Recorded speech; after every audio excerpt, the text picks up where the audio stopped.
Bonjour tout le monde, aujourd'hui je suis de nouveau avec Lise Natanson. Bonjour Julie. Tu es psychologue et formatrice.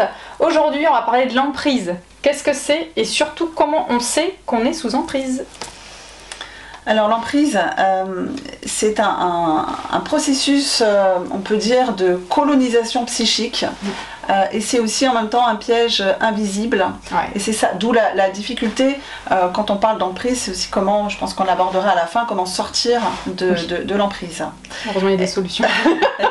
C'est ça, et c'est pas facile. Donc, on peut être sous emprise dans différentes situations. On parle d'emprise évidemment dans le couple et je pense qu'on fera un focus là-dessus, mais on parle aussi de relations d'emprise avec un enfant, aussi dans des relations amicales et bien sûr aussi au niveau du travail. Oui, dans tous les domaines dès qu'il y a quelqu'un en fait. À partir du moment où il y a de la relation. Exactement. Alors on va dire, on cible un peu plus le couple parce que c'est là où il y en a le plus. Ouais. Comment on sait qu'on est sous emprise? Alors, c'est pas facile parce que ce que je disais tout à l'heure, c'est que c'est un processus qui se met en place de façon insidieuse. Ouais. Et ce qui est important de savoir pour les femmes qui sont victimes de violences conjugales et qui sont sous emprise, c'est qu'il y a un cycle de la violence. Quand elles ont cette information déjà, elles repèrent que ah oui tiens, c'est exactement moi ce que je vis. Donc le cycle de la violence, en fait, il se définit en 4 phases. Il y a une phase qui s'appelle la lune de miel, ou une phase de séduction où l'homme, parce que pour faire court et parce que c'est la grande majorité des situations, oui, on va dire que l'homme va être dans une posture de séduction plus avec la femme, être extrêmement galant, va bien sur le rapport. Et c'est seulement après que c'est comme une toile d'araignée qu'on va tisser. Mais il faut bien tisser, voilà. On est dans la merde. La deuxième phase dans le cycle de violence, c'est l'installation de tension. La femme ne sait pas exactement pourquoi, mais elle va sentir qu'elle a peur. Elle sent même parfois qu'elle a peur pour sa vie, mais c'est diffus.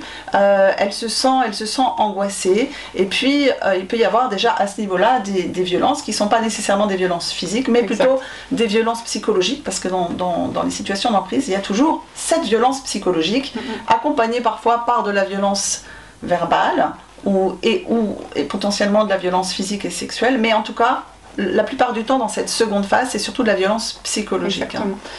Après cette phase de tension, arrive la troisième phase qui est la phase d'explosion de violence à proprement parler, où là souvent il y a un passage à l'acte physique envers la femme. Et il y a ensuite une quatrième phase qui arrive juste après, qui est une phase d'inversion de culpabilité et une phase de justification. Alors oui, l'homme peut dire par exemple « je suis désolé, je te demande pardon, on va tout recommencer », ou même « je vais faire une thérapie, je sais que le problème c'est moi ». Mais finalement, très rapidement, la culpabilité va s'inverser. Il va par exemple dire oui, c'est vrai que je me suis un peu trop énervée, mais bon, regarde, tu fais toujours, je te l'ai déjà dit, tu fais toujours une soupe trop salée, ou les enfants sont pas encore couchés, donc tu me pousses à bout, etc. Tu as vu dans quel état tu me mets. Il y a vraiment une culpabilisation majeure. Une culpabilisation majeure. Une responsabilisation de ce que nous on éprouve. L'auteur en l'occurrence. C'est ça. L'auteur de violence ne prend pas la responsabilité de ce qu'il fait subir. Alors ça c'est les 4 phases, mais ensuite comme c'est un cycle, on parle du cycle de la violence, en général on va retomber sur une phase 1 qui est la lune de miel, mais je suis désolée chérie, allez viens, je t'aime, tu es la femme de ma vie, on va aller au restaurant, je t'apporte un bouquet de fleurs, etc. etc. Alors ce qu'il faut savoir, c'est que dans le cycle de violence, parfois la phase de lune de miel tend à disparaître parce que justement quand l'emprise est assez importante, l'homme n'a plus besoin de cette phase de séduction. Oui, elle se rétrécit. Donc elle se rétrécit comme peau de chagrin. Exactement. Et parfois même elle diminue. Et l'autre aussi caractéristique dans lequel les personnes peuvent se reconnaître, c'est que les cycles se resserrent et les violences sont de plus en plus graves. Et malheureusement, évidemment, ça peut aller jusqu'à la mort de l'autre. Donc déjà, voilà, ça c'est ce qui explique que c'est très difficile de repérer l'emprise, c'est que c'est vraiment un système qui se met en place petit à petit de façon structurée et dans le temps.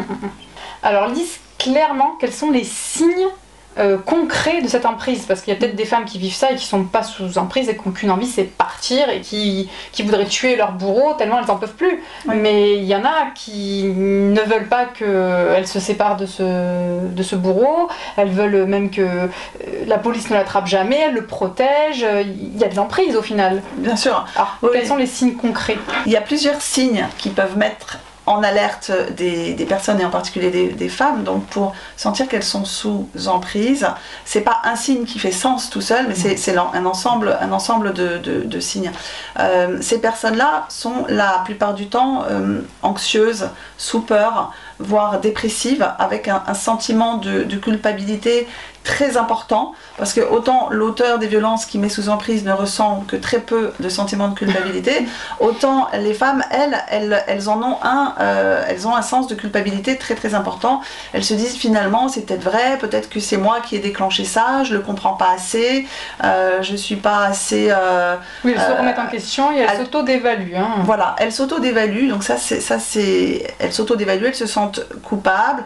Elles ont peur, elles ont un sentiment constant de peur, et surtout évidemment quand l'auteur des violences est là, quand l'agresseur est là, elles sont sous tension. À partir du moment où elles entendent les clés par exemple dans la serrure, il y a quelque chose qui se met en alerte et elles se sentent sous tension. L'hypervigilance, on y revient encore. On revient à l'hypervigilance. Et puis elles ont aussi l'impression d'être contrôlées, d'être pistées, de perdre quelque chose de leur liberté. Alors c'est compliqué parce qu'en même temps, ces personnes-là, elles sont dans une idéalisation de l'agresseur, et petit à petit, il a instillé l'idée en elles que sans lui, elles n'étaient rien. Exactement. Et elles vont intérioriser ce processus en pensant que si lui n'est pas là, en fait, elles ne peuvent rien faire. Hein. La vie ne peut pas continuer parce qu'elles n'ont pas assez de force pour vivre seules, être aimées de nouveau par quelqu'un. Voilà, elles manquent de reconnaissance et d'amour propre, quoi. C'est ça. L'estime de soi, c'est un autre signe, c'est que l'estime de soi est très très très au plus bas, parce que il se déconstruit petit à petit, mais souvent on voit des personnes qui sont vraiment effondrées et qui ont vraiment une piètre estime d'elles-mêmes, quoi.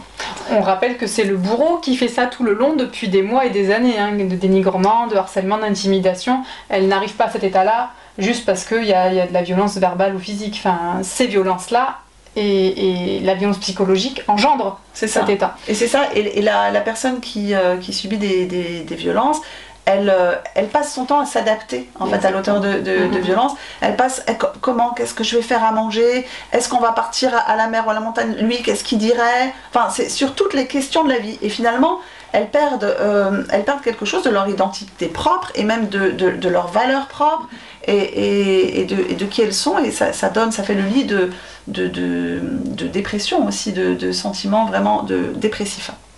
Un autre signe aussi qui est vraiment important à voir, c'est que petit à petit, en effet, elles sont isolées. Elles sont isolées parce que pour exercer une emprise, l'homme a besoin d'isoler sa victime. Ça, c'est vraiment, on le retrouve dans tous les cas de figure. Et donc, isolé de qui? Isolé des amis. Tes amis sont pas assez bien pour toi, regarde. Alors, ça va être au départ des petites remarques moqueuses ou voilà. Et qui paraissent anodines, que deux personnalités ne s'entendent pas, c'est ok. Mais en fait, il fait ça avec tout le monde. Donc, voilà. Ça peut être isolé de ses propres liens familiaux, si on a des bons liens familiaux. Ça peut être isolé donc des amis. C'est du travail, parce qu'il n'est pas rare que l'homme décide en contrôlant la femme, en voulant contrôler la femme, que elle ne va pas aller au travail, que non, c'est moi qui vais travailler, toi tu vas rester à la maison. Et donc ces femmes acceptent, par exemple. Comme ça on coupe l'autonomie financière. Donc en même temps on coupe l'autonomie financière. Un dernier signe, c'est les femmes ont l'impression d'être folles. Et souvent, je pense que ça vient du fait que l'homme leur dit de façon parfois explicite hein, qu'elles sont complètement folles, donc elles finissent par le penser, parce que en fait l'homme entretient la confusion dans l'esprit de la femme et va émettre ce qu'on appelle les messages paradoxaux, ce que Bateson appelait les messages paradoxaux, c'est-à-dire qu'il va dire une chose et son contraire. Hein. Par exemple, il va dire à la femme de choisir un séjour, la femme va demander tu préfères aller à la mer, à la montagne, en essayant de s'adapter. L'homme va dire comme tu veux, choisis, et si elle choisit la mer, il va lui dire mais pourquoi tu n'as pas choisi la montagne? Et si voilà, oui, quoi qu'elle fasse, elle a faux. Et ça met de la confusion dans l'esprit et cette impression vraiment d'être folle, quoi. Parfois il arrive que à la suite des traumas elles soient vraiment dissociées, elles aient des moments de dissociation, c'est-à-dire de rupture d'intégrité, un peu avec l'impression d'être ailleurs, de plus être dans son corps, mais il s'agit pas de folie, mais il y a cette impression d'être folle. Oui, puis à force de vivre des choses qui paraissent irréelles, on a l'impression potentiellement qu'on a inventé ce qui s'est passé. Je vois souvent des gens, je sais plus si ça s'est vraiment passé. Il y a ce figement dans le trauma et le lien à la réalité qui est complètement tronqué. Donc elles ont l'impression quand elles racontent qu'elles racontent quelque chose de faux. Oui, parce que j'ai un exemple, exactement, j'ai un exemple comme ça concret, une femme qui, alors qu'elle allaitait son bébé, s'est fait étrangler par son mari qui passait derrière elle, qui l'étrangle et puis qui repart comme si de rien n'était. Et c'est comme si de rien n'était, en fait, qui rend fou, parce que, en effet, on peut se demander, c'est tellement surréaliste, c'est tellement absurde, ça n'a tellement pas de sens, que la femme se demande si c'est pas elle qui est arrivée, si c'est pas elle qui est folle. On a des fractures avec la réalité. Il faut faire vraiment attention à ça et faire au mieux, se faire aider. Alors comment on fait pour survivre à ça et pour partir ? Oui, alors c'est vraiment important de pouvoir identifier l'emprise, et c'est pour ça que on fait cette capsule pour que les personnes aient aussi les moyens de voir les signes, qu'elles connaissent les signes les signes d'emprise.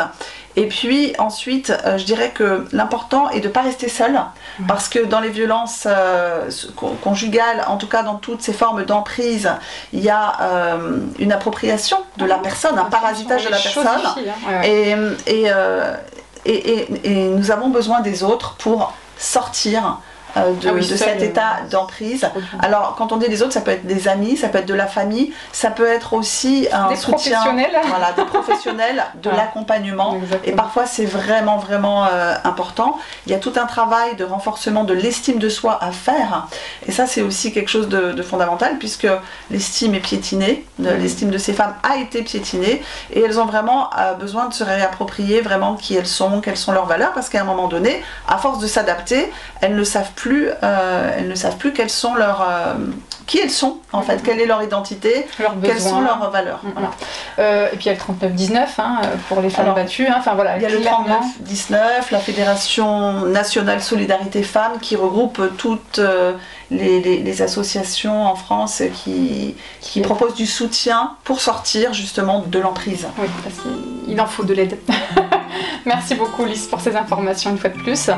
Merci à vous de nous avoir écoutés. On vous dit à bientôt.